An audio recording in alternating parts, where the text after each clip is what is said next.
જય માં વિશ્વંભરી. આ કપડા કળયુગમાં વિચારો આપણી સંસ્કૃતિના વિનાશના કારણો શું હોઈ શકે? આજે આ આધુનિક યુગમાં આજનો માનવી આપણી ઋષિ પરંપરાથી ચાલતી આવતી વૈદિક સંસ્કૃતિનું ભાન ભૂલ્યો છે.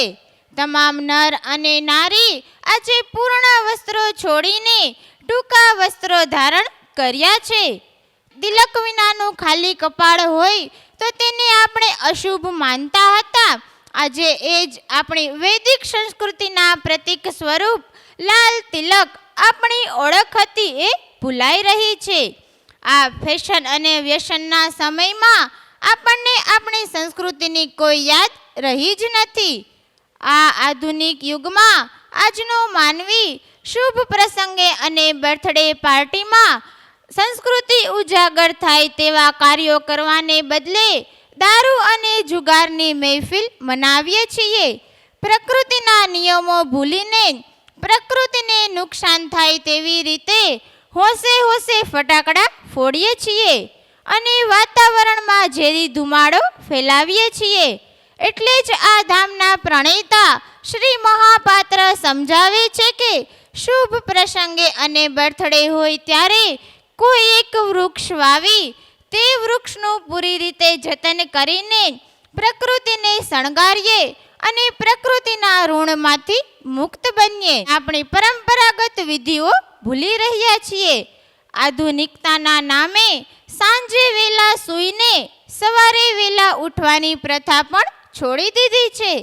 સમય અનુસાર સમજણ આવતા કુરિવાજોમાં બદલાવ લાવ્યા, પરંતુ આપણે આપણી પરંપરા વૈદિક સંસ્કૃતિનું જ્ઞાન અને ત્યાં સુધી આપણે આપણી સંસ્કૃતિને શોભતો એવો પહેરવેશ પણ છોડી દીધો છે. આપણને આપણી સંસ્કૃતિ, ઇતિહાસ, વારસો બધું જ વિશાળ પ્રમાણમાં મળ્યું હતું, પરંતુ આપણે તેનું જતન તો નથી કરી શકતા. પરંતુ આ વિજ્ઞાન અને ટેકનોલોજીના આધુનિક યુગમાં તેમનું જાળવી અને ટકાવી રાખવાને બદલે તેમનું બલિદાન આપી રહ્યા છીએ. સમાજમાં જ્યારે બાળકનો જન્મ થાય છે તરત જ તેમને મોબાઈલનું વ્યસન કરાવી દેવામાં આવે છે. કોઈ દૈવિક શક્તિના દર્શન કરાવવાને બદલે તરત જ તેનો મોબાઈલમાં ફોટો પાડીને મોબાઈલના દર્શન કરાવવામાં આવે છે. આમાં ક્યાંથી આવશે વૈદિક સંસ્કૃતિનું જ્ઞાન? બાળક જ્યારે મોટું થાય અને સ્કૂલમાં જાય સૌ પ્રથમ અંગ્રેજીના પાઠ શીખવવામાં આવે છે. આપણે આપણી વૈદિક ભાષા, સંસ્કૃત અને ગુજરાતી સાહિત્યના પાઠો ભણાવવાનું તો ભૂલી જ રહ્યા છે. સમય છે યુગ પરિવર્તનનો, યુગ બદલાઈ રહ્યો છે. આપણે ચેતવું જ પડશે. આપણે આપણી ભૂલાઈ ગયેલી વૈદિક સંસ્કૃતિને ફરીથી ઉજાગર કરવા માટે પ્રકૃતિના નિયમોનું પાલન કરવું જ પડશે. એટલે જ આ ધામના પ્રણેતા શ્રી મહાપાત્ર સમજાવે છે કે પ્રકૃતિને જતન કરી સંસ્કૃતિને શણગારીએ. જય માં વિશ્વંભરી. જય માં વિશ્વંભરી.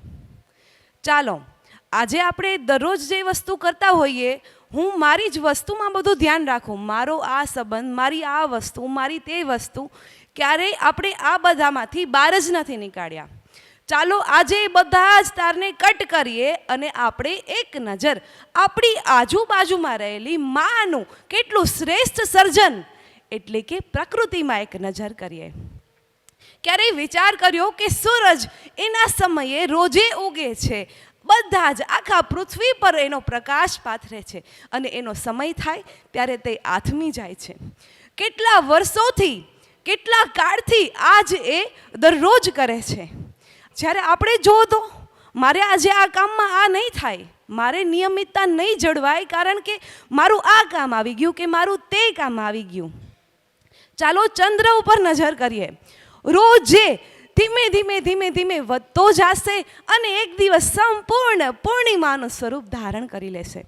પછી થોડાક દિવસો પછી ધીમે ધીમે એનો પ્રકાશ ઘટતો જશે અને એક દિવસ અમાવસ્યા આવશે. એટલે કે જીવનમાં ચડાવ ઉતાર તો આવતા રહેવાના, પણ એનાથી આપણે અટકી નથી જવાનું ને. અને દરેક વસ્તુમાં આપણે એમ થયું મને એકને એક કામ નથી ગમતું, જીવનમાં કંઈક થ્રિલ જોઈએ છે, કંઈક નવું કરવું છે. પ્રકૃતિમાં એક વખત સંશોધન તો કરો. આ એવો મોટો દરિયો છે, મરજીવા બનીશું તો એક મોતી, અમૂલ્ય મોતી આપણને પ્રાપ્ત થશે. આપણે ક્યારેક જીવનમાં કંઈક બહુ મોટી પ્રગતિ થાય, એવો બધો આમ અભિમાન આવી જાય છે કે જે ચડતો જ જાય, ચડતો જ જાય, ચડતો જ જાય, ડાઉન જ નથી જાતો. જ્યારે જીવનમાં ચડાવ ઉતાર એ પ્રકૃતિનો નિયમ છે. ઝાડવા જોઈ લ્યો, વિશ્વના કોઈ પણ ખૂણે તમે કેરી લેશો, એનો સ્વાદ મીઠો જ હશે. કારેલું કોઈ પણ વિશ્વના ખૂણે જઈ આવો, એ કડવું જ નીકળશે. ગુલાબ તમે વિશ્વના કોઈ પણ ખૂણે સુગંધ એની સ્મેલ કરો તો એનું સુગંધ એની સરખી જ હશે, એ ક્યારેય ચેન્જ નહીં થાય. જ્યારે આપણે આ માણસ સાથે અલગ રીતે વાત, બીજો માણસ મળ્યો એની સાથે અલગ રીતે વાત, આપણું વર્તન કેવું ચેન્જ થઈ જાય. આપણે આપણા ઉપર અડગ રહ્યા કે ના, હું તો સ્થિર, મારો આ જ સ્વભાવ છે.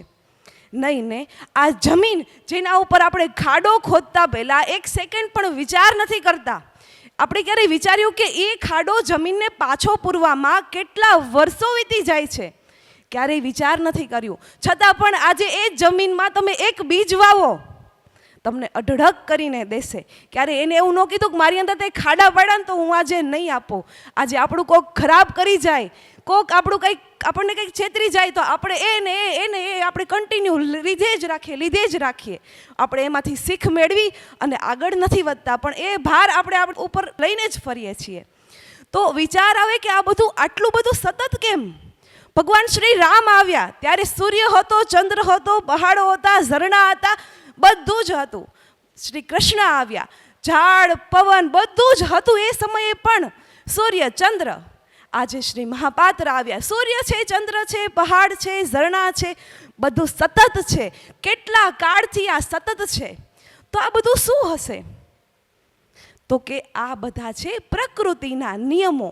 જે કંઈ પણ માનું સર્જન છે તે દરેકને પ્રકૃતિના નિયમો લાગુ પડે છે. તો વિચાર આવે કે આપણને લાગુ પડે કે નહીં પડે?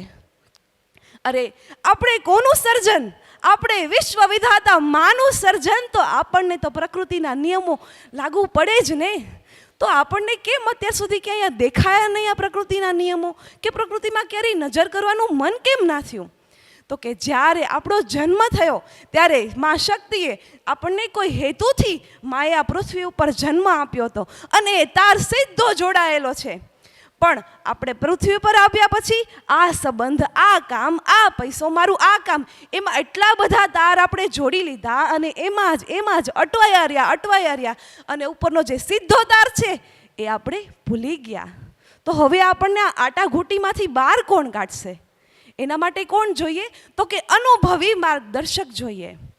માં વિશ્વંભરી તીર્થયાત્રા ધામના પ્રણેતા શ્રી મહાપાત્ર, યુગ પુરુષ કે જેમને પોતાના જીવનમાં અનુભવો ઉપરથી પ્રકૃતિમાં નિરીક્ષણ કરી અને આપણને સાચો માર્ગ બતાવ્યો, પ્રકૃતિ બતાવી, પ્રકૃતિમાં જોવાનું શીખવ્યું.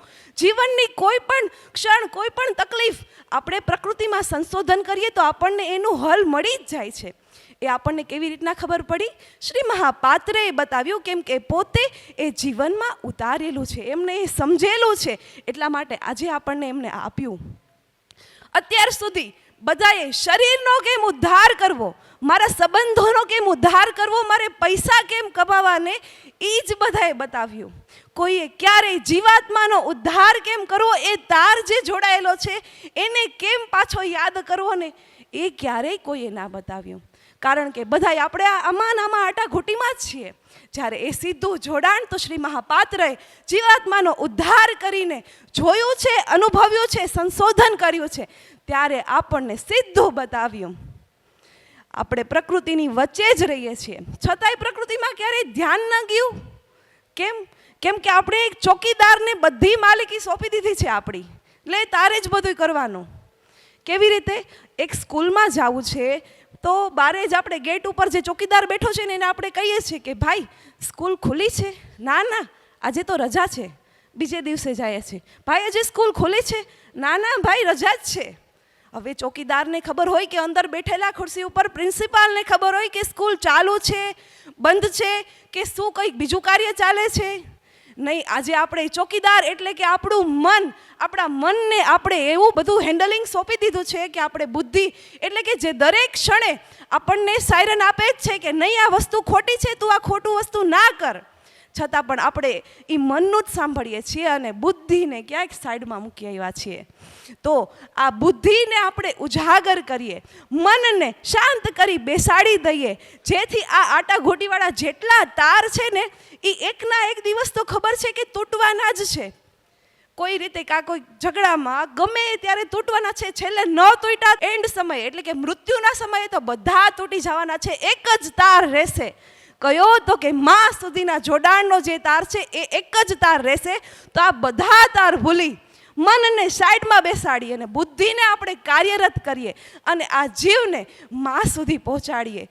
આ કળિયુગમાં, ઘોર કળિયુગ, જ્યાં કોઈ સંબંધ, કોઈ કશું જ નથી, એવા સમયમાં શ્રી મહાપાત્રએ આપણને પામવાનો માર્ગ બતાવ્યો, સત્તરવૈદિક સદ્ગુણો આપ્યા, નવમણકાની માળા આપી, પ્રકૃતિના નિયમોનું ભાન કરાવ્યું.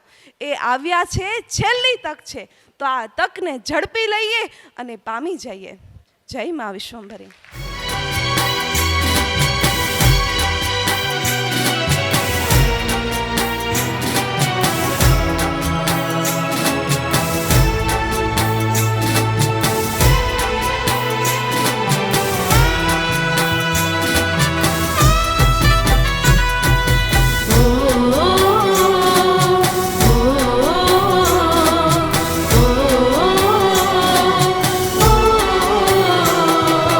Ma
વિશ્વાસમાં મને તારો છે સાથ, મને તારો વિશ્વાસમાં મને તારો છે સાથ.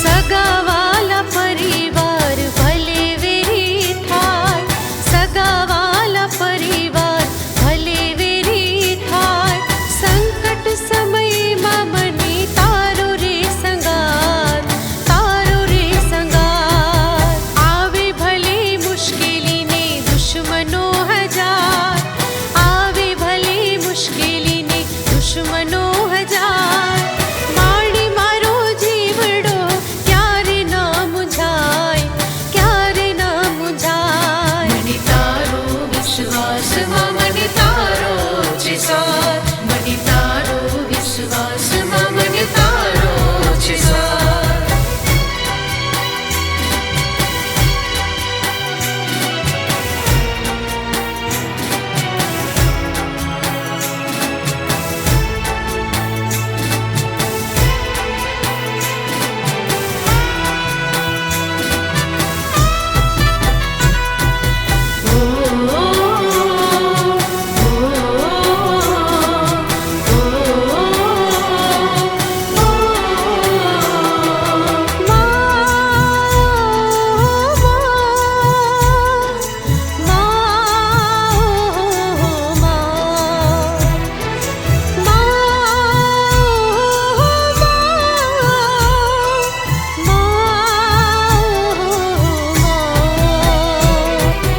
લક્ષ્ય સાધ્યું મહાપાત્રે જાઉં મની પાસ, લક્ષ્ય સાધ્યું મહાપાત્રે જાઉં મની પાસ, જન્મ સફળ કરી મહામાનવ બની ગયા, મહામાનવ બની ગયા.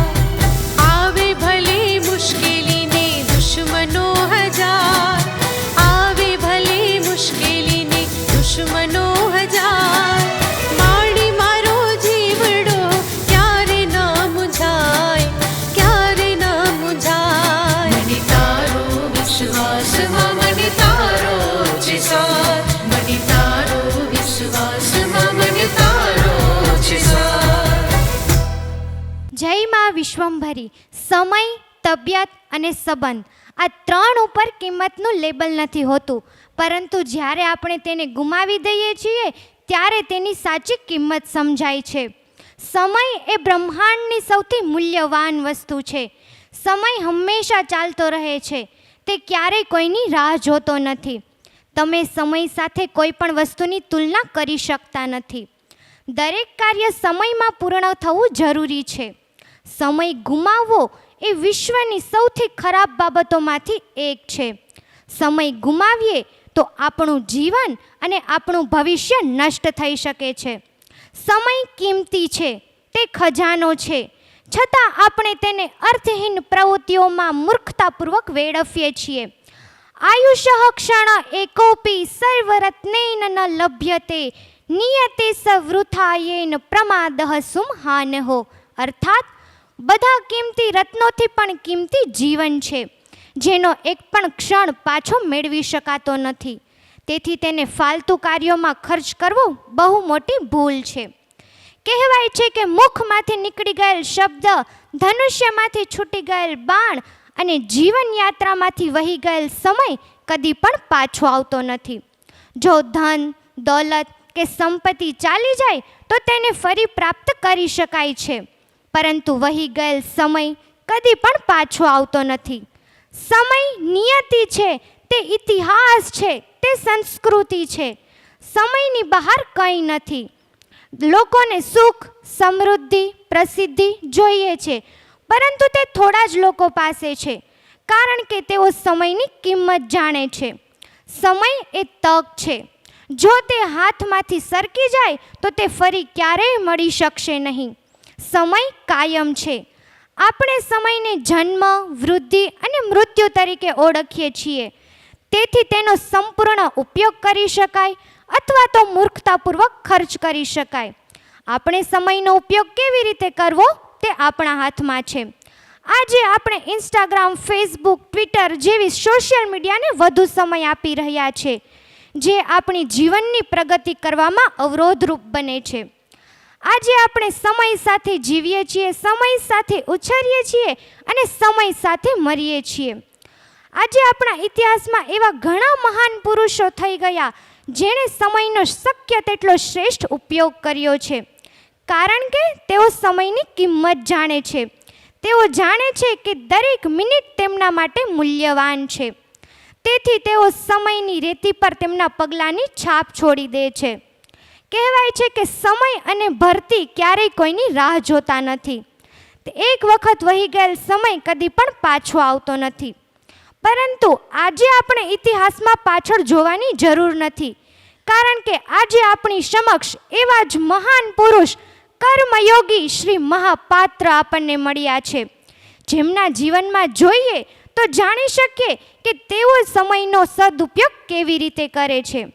સાથે સાથે તેઓ આપણને સતત માર્ગદર્શન પણ આપે છે કે સમયનો સદુપયોગ કેવી રીતે કરવો. કહેવાય છે કે સમય એ સમુદ્રના એક ટીપા જેવડું છે. આ ટીપું વેડફવું ન જોઈએ, પરંતુ સમજદારીપૂર્વક તેનો સદુપયોગ કરીને તેને મોતીમાં ફેરવવું જોઈએ. જે મહત્વનું છે તે વર્તમાન છે. આવતીકાલ માટે કામ મુલતવી રાખવું તે મૂર્ખતા છે, અને ખોવાઈ ગયેલા ભૂતકાળ માટે પસ્તાવો કરવો તે પણ તેટલી જ મૂર્ખતા છે. તેથી આવતીકાલ કે ગઈકાલ નથી, તે હંમેશા આજ છે. આજ એટલે મહેનત, શ્રમ, પરસેવો અને પરિશ્રમ. તેનો અર્થ સમય અને તકનો શ્રેષ્ઠ ઉપયોગ. શ્રી મહાપાત્ર વારંવાર કહે છે, આ જીવાત્માના ઉદ્ધાર કરવાની છેલ્લી તક છે. આજે આપણને શ્રી મહાપાત્ર દ્વારા આ સમુદ્ર જેવડી મોટી તક મળી છે. હવે આ તકનો ઉપયોગ આપણે કેવી રીતે કરવો તે આપણા હાથમાં છે. આપણે શ્રી મહાપાત્રએ આપેલા 17 વૈદિક સદ્ગુણો અને 9 મણકાની માળાને આચરણમાં ઉતારીને આ સમયનો શ્રેષ્ઠ ઉપયોગ કરી શકીએ છીએ. તો ચાલો આપણે સૌ સાથે મળીને શ્રી મહાપાત્ર દ્વારા આપણને મળેલ આ અમૂલ્ય તકનો શ્રેષ્ઠ ઉપયોગ કરીને જીવાત્માનો ઉદ્ધાર કરી લઈએ. જય મા વિશ્વંભરી.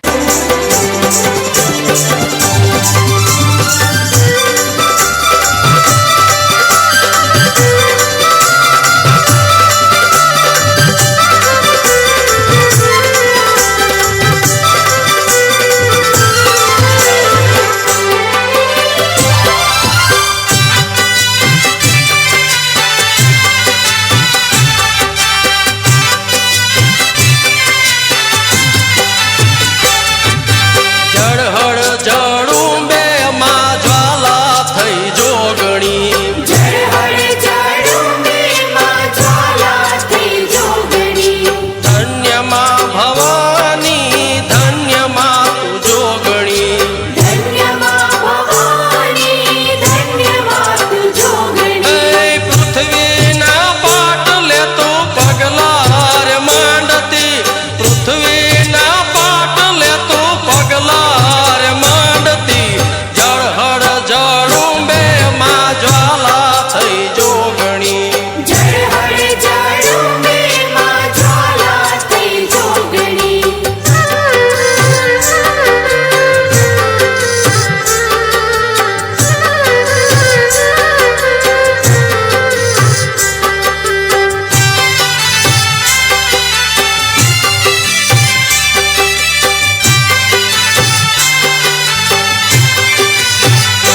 ઝીલતી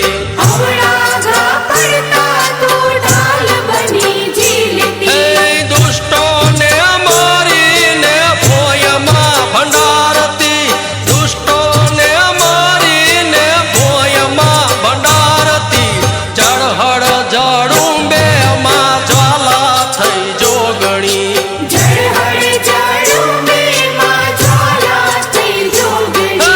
પૃથ્વીના પાટલે તો પગલા રે માંડતી પૃથ્વીના પાટલે તો પગલા રે માંડતી જળહળ જડુંબે માં જ્વાલા થઈ જોગણી જળહળ જડુંબે માં જ્વાલા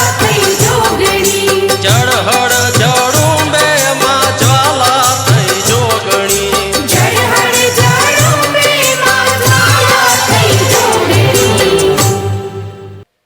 જય મા વિશ્વંભરી. આજે પૂનમ, આજે આનંદ, આજે ઉમંગ. મારી નહેનો મને કંચન વર્ષે મેં માં જે મહિનો મને આપ્યો એમાં જે કંઈ પણ સત્કર્મ કર્યું એનો હિસાબ આપવા આવ્યો છું અને એ હિસાબ મહાપાત્રની હાજરીમાં આપવાનો છે. તેથી હું પ્રામાણિક બનીને હિસાબ આપું છું. અમને મહાપાત્રે એ શીખવ્યું છે. શું શીખવ્યું? માગસર મહિનો છે. માગસર સુદ એકાદશીના મંગલ પ્રભાતે ભગવાને જે માનું સ્વરૂપ ગીતાનો પ્રથમ શ્લોકનો ઉદ્ગાર કર્યો, ધર્મક્ષેત્રે કુરુક્ષેત્ર. ધર્મ શબ્દ છે અને છેલ્લો છે યત્ર યોગેશ્વર કૃષ્ણો યત્ર પાર્થ ધરુર્ધરો તત્ર શ્રી વિજયો પ્રતિદ્રોવા નીતિમતિ મમ. છેલ્લો શબ્દ મમ છે અને પહેલો શબ્દ ધર્મ છે. એ મારો ધર્મ ઊંધો અક્ષર સરખો કરો તો મારો ધર્મ સમજાવે તે મારી ગીતા. સંસારમાં રહીને સંસારનો ત્યાગ કરાવે તે મારી મા. અને આ 700 શ્લોકમાં ભગવાન તમે સમજાવ્યું અને 9 વાતોમાં સમજાવી દીધું તે અમારા મહાપાત્ર. હા, વાતનો અર્થ એક જ છે. યત્ર યોગેશ્વર કૃષ્ણો યત્ર પાર્થ ધનુર્ધરો. ફરીવાર એટલા માટે કે જ્યાં જ્યાં વિભૂતિઓ છે, જ્યાં શક્તિ છે, જ્યાં ચૈતન્ય છે, તો એ ક્યાં છે? એ ક્યાં છે તેમને મહાપાત્રે બતાવ્યું. પહેલાં પ્રકૃતિ પર પ્રેમ કરાયો અને પછી પ્રકૃતિનું સામર્થ્ય બતાવ્યું. એ પૂર્ણમ મદઃ પૂર્ણમ મિદમ પૂર્ણાદ પૂર્ણમુદચ્યતે પૂર્ણસ્ય પૂર્ણમાદાય પૂર્ણમેવાવશિષ્યતે. આ પૂર્ણ જે પ્રકૃતિ છે તે મહાપાત્ર તમે સમજાવી છે. હા, વિરાટતામાં આકાશ એ પૂર્ણ છે, સ્થિરતામાં ધરતી પૂર્ણ છે, ભસ્મ કરવામાં અગ્નિ પૂર્ણ છે, જલની અંદર સમુદ્ર પૂર્ણ છે અને શુદ્ધતામાં વાયુ પૂર્ણ છે. હા, ગતિમાં મન પૂર્ણ છે, નિર્ણયોમાં બુદ્ધિ પૂર્ણ છે. એમ સમગ્ર માનવ સમુદાયની અંદર મહાપાત્ર આપ પૂર્ણ છો. કારણ કે પૂર્ણને સમજાવવા માટે પહેલાં પૂર્ણ હોવું જરૂરી છે. અને તેથી ભટકીને થાક્યા પણ જગતમાં ક્યાંય અમને અમારો શેડો ન મળ્યો. મહાપાત્ર કે રામ વખતે તમે હતા, કૃષ્ણ વખતે તમે હતા, આજે પણ છો. જો આચરણ કરી અને આ માના રસ્તે ચાલી જાઓ, મમ વતર્માનું વર્તન તે મનુષ્ય, જો મહાપાત્રના શબ્દે ચાલી જાઓ તો આ રસ્તાનો બીજો છેડો માના પગમાં છે, એના ઘરે લઈ જાય છે તમને મને. હા, પ્રકૃતિ એ અદ્ભુત સામર્થ્યવાન છે, ગતિશીલ છે, શક્તિશાળી છે, નિરંતર છે. આ તમામ ગુણોની જનેતા પ્રકૃતિ છે અને તેથી એ રામને ગમતી હતી. 14 વર્ષ રામ વનમાં નહોતા ગયા. 14 વર્ષ પ્રકૃતિ પર અતિશય પ્રેમ હોવાથી પ્રકૃતિના ખોળેથી મેળવેલી શક્તિ માનવ સમુદાયને આપી અને એ સમાજને નિરાશ, હતાશ, લાચાર, દીન બનેલા સમાજને ફરી એકવાર સામર્થ્યવાન અને આત્મ પ્રત્યે ઊભો કરવા માટે રામ 14 વર્ષ વનમાં ગયા હતા. એ ફરવા નહોતા ગયા, એનું કામ કરવા માટે ગયા હતા. એ જ પ્રકૃતિ બીજા અવતારની અંદર કૃષ્ણ વખતે કૃષ્ણને પ્યારી હતી, તેથી ગાયો લઈને ચરાવવા ગયા અને ત્યાં જોયું પર્વતમાંથી અવિરત એક ધારા પડતી હતી. પ્રકૃતિનો બીજો ગુણ છે નિરંતર ધારા પડતી હતી, કઈ પ્રેમની ધારા. અને ધારાનો ઊંધો અક્ષર કરો તો રાધા થાય. આજ દિવસ સુધી કથાકારો ગોતે છે રાધા નામની કોઈ વ્યક્તિ નથી. એ આ નિરંતર જે પ્રેમ માં તમે કર્યો છે ને એનું નામ રાધા છે, અને તેથી કૃષ્ણએ તેને સાથે રાખી છે. એનો મતલબ એમ કે પ્રકૃતિ પર પ્રેમ કરો, જીવન સમજાઈ જશે. અને તે વખતે 2 અવતારોમાં ઉતાવળમાં ક્યાંક ક્યાંક સમજાવવાનું રહી ગયું હશે ને, એ કામ મહાપાત્ર તમે કર્યું છે. તેથી આ પરશુરામની ભૂમિમાં પાર નદીના કિનારે 90 દિવસમાં પ્રકૃતિની વચ્ચે આ ધામ બનાવી અને અમને આ પાઠશાળા આપી છે. અહીંયા આવવાથી પ્રકૃતિ કેવી, પ્રકૃતિ શું, પ્રકૃતિ કેમ, કોઈ સવાલ રહેતો નથી. યસ, માં બોલીને આપે, સંસારની માં બોલીને આપે, આ અલૌકિક માં બોલ્યા વગર સુખ આપે, શાંતિ આપે, આનંદ આપે, પ્રેમ આપે. આ બધું આપીને સદગુણોથી તરબતર કરીને આ જો મહાપાત્રના શબ્દે શબ્દે ચાલે, 9 મણકાની માળા અને 17 વૈદિક સદગુણોનું આચરણ કરે, એના પગલે પગલે ચાલે, તો મૂંગી મંતર બધી જ શક્તિઓ મૂર્તિમંત મનુષ્યની અંદર થાય. તે મહાપાત્ર તમે સાબિત કરી બતાવ્યું છે. અને તેથી આ મળેલી શક્તિ, મળેલું ગૌરવ, જીવનનો આનંદ, એક બાજુ કર્તવ્ય અને બીજી બાજુ ભાવ. મનુષ્ય જીવનની અંદર જો ક્યારેક ક્યારેક માણસ ગુનો પણ કરી નાખે, પછી સહજ પુષ્કળ રડી પણ લે. આ 2 ભરેલું જ છે, પણ એ બેવની વચ્ચે અમને રહેતા નહીં આવડતું હતું, કારણ અમે સ્થિર નહીં હતા. એ સ્થિરતા તમે આપી છે. કર્તવ્ય અને ભાવ જીવનની વચ્ચે જે તલવારની ધાર છે, એ તલવારની ધાર પર એટલે ખુમારી પર ગૌરવપૂર્વક મહાપાત્ર આપજે. એક એક પગ સંસારમાં કેવી રીતે જીવવું, એ જીવવાનું તમે શીખવાડો છો. એ યોગા છે, એ જ ખરો યોગ.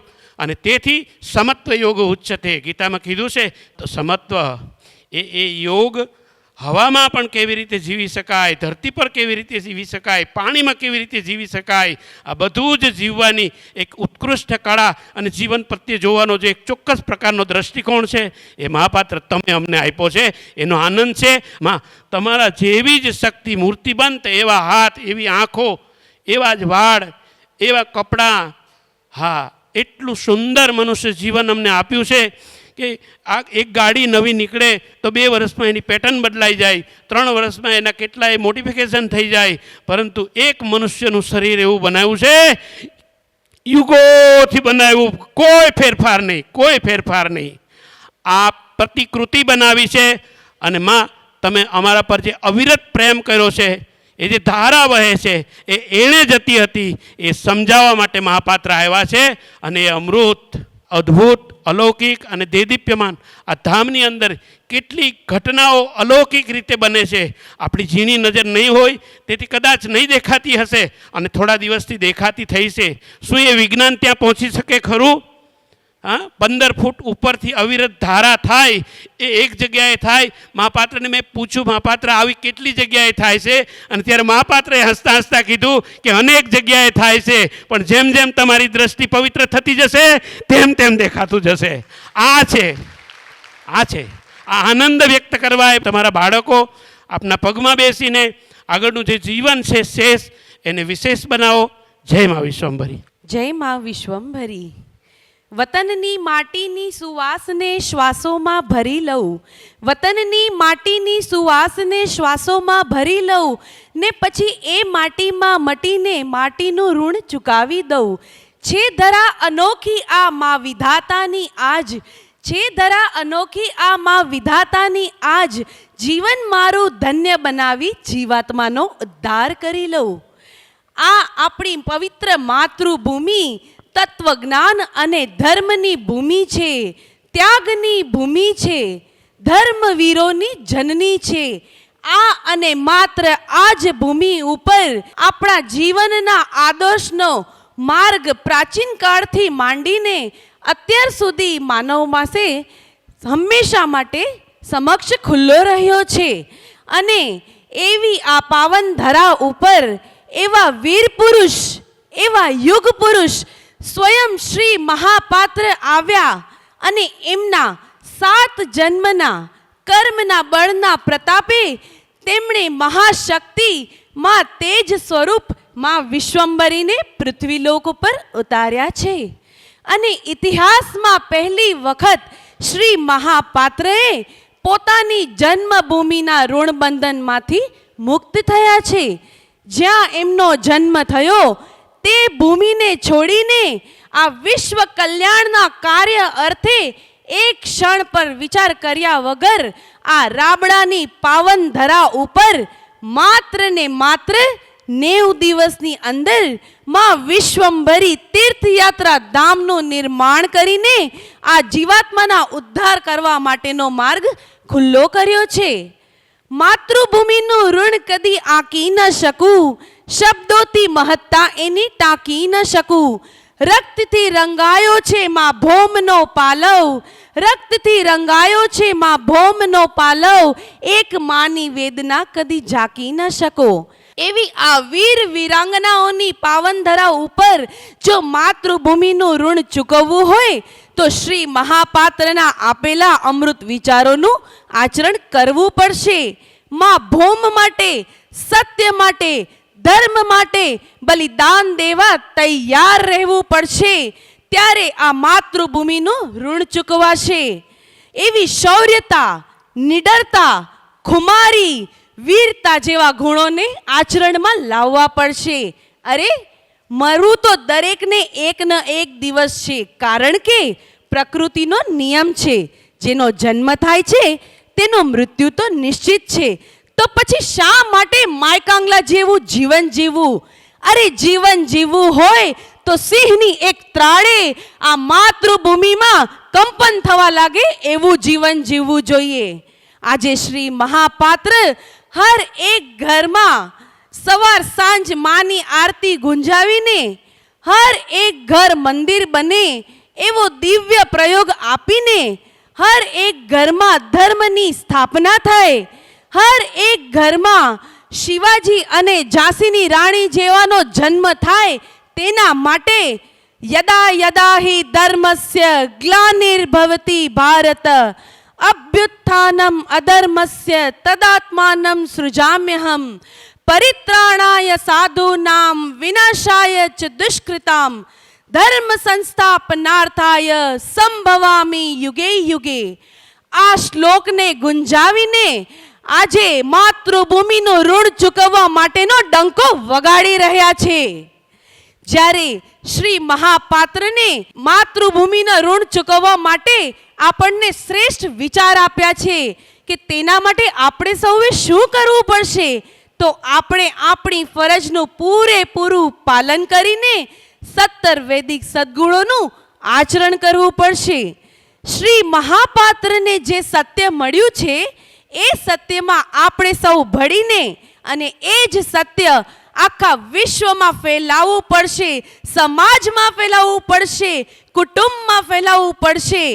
ત્યારે આપણે આ ઋણને ચૂકવી શકશું અને તે સત્યનો સાથ દેવા માટે, સ્વનો ઉદ્ધાર કરવા માટે અંત સમય સુધી બલિદાન દેવું પડશે. જ્યારે જ્યારે જરૂર પડે, જે જે સ્થિતિ આવે ત્યારે અડગ રહીને ત્યાં હાજરી પુરાવવી પડશે. આજે જ્યારે માં વિશ્વંભરી સ્વયં આ પૃથ્વી લોક ઉપર આવ્યા છે, ત્યારે આખું જગત પોતાના આધ્યાત્મિક પોષણ માટે, જીવન જીવવાની રીત શીખવા માટે, કુટુંબ વ્યવસ્થા માટે, સમાજ વ્યવસ્થા માટે આ ધામ તરફ પાછો વળશે. દરેક જ્ઞાતિ જાતિથી પર થઈને આ ધામ થકી શ્રી મહાપાત્ર થકી મળેલા વિચારો મનુષ્યને જીવન જીવવા માટે પૂર્ણ રૂપે મદદરૂપ થશે.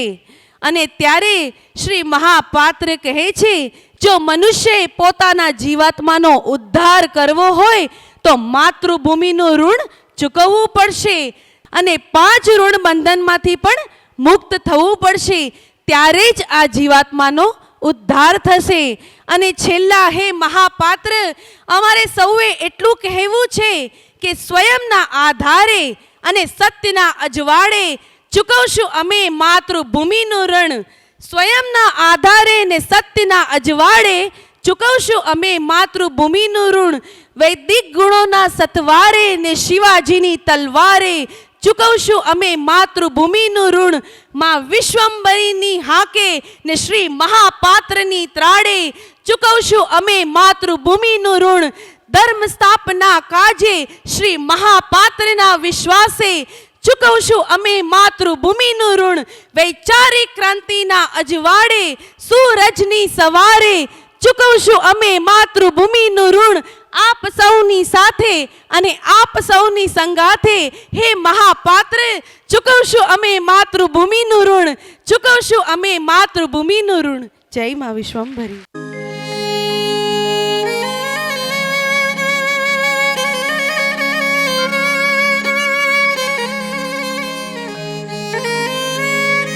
હે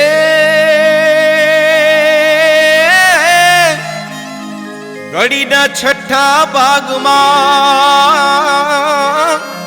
અન જેણે આભા મંડળની રચના કરી એ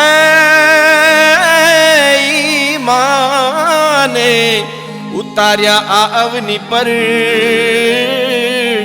એ વિશ્વંભરી ધામ બનાવ્યા મહાપાત્રે.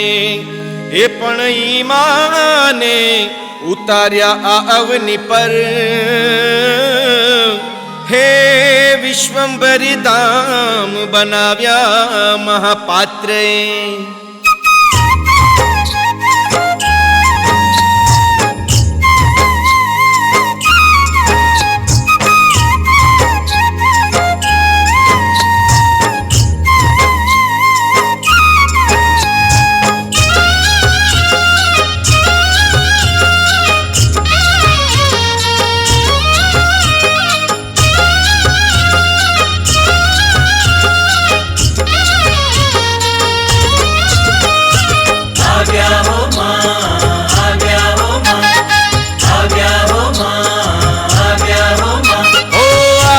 જગમાતાને આવ્યા જગમાતાને થનગનાટ થાતા પૃથ્વી પર રથ લઈ આવ્યા વિધાતા. આવ્યા જગમાતાને થનગનાટ થાતા પૃથ્વી પર રથ લઈ આવ્યા વિધાતા.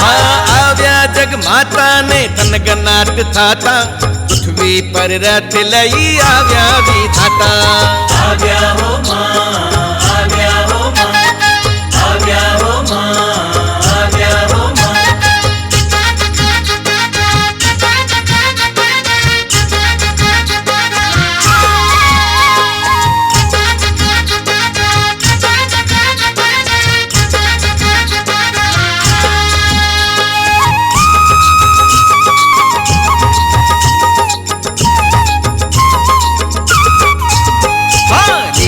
વનરાયમાં વૃક્ષ નમી જાતા પશુ પક્ષીઓના કલરવ થતા. લીલી વનરાયમાં વૃક્ષ નમી જાતા પશુ પક્ષીઓના કલરવ થતા. દુદુંભી અવાજે પ્રગટ વિશ્વ માતા પૃથ્વી પર રથ લઈ આવ્યા વિધાતા. આવ્યા જગમાતાને થનગનાટ થાતા પૃથ્વી પર રથ લઈ આવ્યા વિધાતા. ઓ આવ્યા જગમાતાને થનગનાટ થાતા પૃથ્વી પર રથ લઈ આવ્યા વિધાતા. આવ્યા હો માં, આવ્યા હો માં, આવ્યા હો માં, આવ્યા હો માં.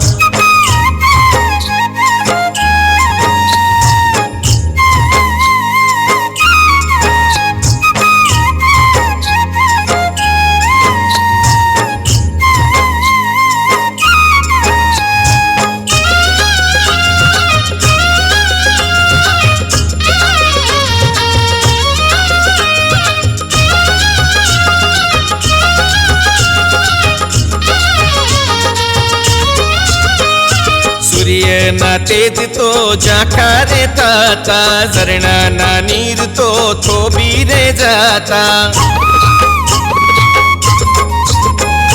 સૂર્યના તેજ તો ઝાંખા રે થતા ઝરણાના નીર તો થોભી રે જાતા. શીતળતા વરસવા લાગી જગમાતા પૃથ્વી પર રથ લઈ આવ્યા વિધાતા. આવ્યા જગમાતાને થનગનાટ થાતા પૃથ્વી પર રથ લઈ આવ્યા વિધાતા. હો આવ્યા જગમાતાને થનગનાટ થાતા પૃથ્વી પર રથ લઈ આવ્યા વિધાતા.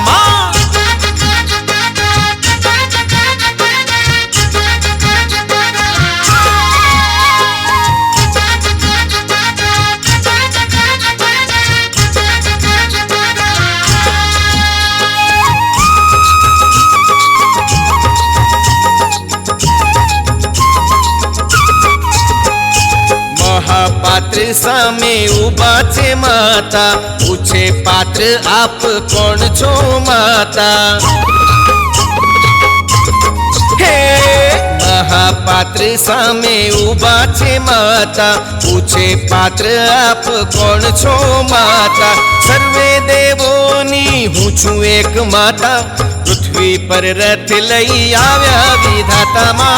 આવ્યા જગમાતા ને જન્મનાટ થાતા, પૃથ્વી પર રથ લઈ આવ્યા વિધાતા। ओ आव्या जग माता ने थनगनाट थाता, पृथ्वी पर रथ लई आव्या विधाता मां।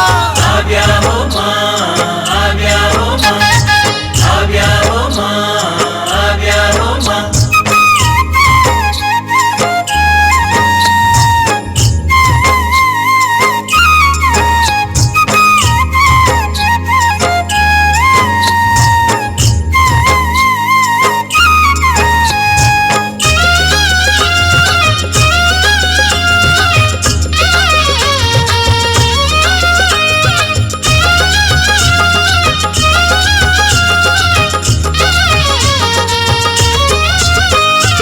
अनंत ब्रह्मांडनी हूँ छू रचयिता, सकल सृष्टिनी जगत जनेता। हे अनंत ब्रह्मांडनी हूँ छू रचयिता, सकल सृष्टिनी जगत जनेता। गगन थी पुष्पोनी वृष्टि रे थाता, पृथ्वी पर रथ लई आव्या विधाता।